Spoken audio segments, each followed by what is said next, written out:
Alright, I just wanted to do an update on the project that I'm working on. So here I've basically created thumbnails for my character concepts for females, the poor district here. And basically I did this in a couple of different ways. So my first batch, which was the male, I did line work, and then I basically drew line work for clothing and then kind of painted it afterwards. Um, and in this methodology, I did a little bit different. I went and did, I started out with doing the base, oops, the base woman, and the color, the way I did it was similar to the way I did um, the character. So basically, I drew the lines and I filled the solid color in on a separate layer under the lines. And then what I did was I did the highlights, which was the flesh tones, and then I did the underside of the skin, and then I added the face.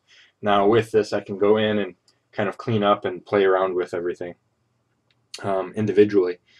And then what I did was I basically cloned that, as you can see, is basically I think 36 there.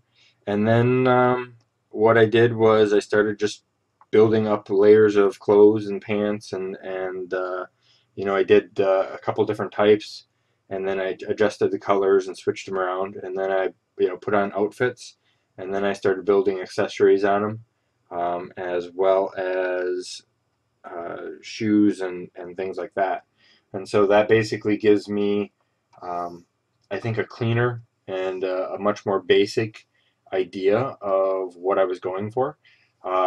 Yes, it's all the same face and it's all the same, pose and stuff, but it gives me a base concept um, of a costume to kind of start with, and then from there I'm going to just pick a couple costumes that I kind of like or I think can go further, and then I'll develop those into additional ideas um, that I can play with and develop further. And so that's basically my concept right there for my thumbnails. All right.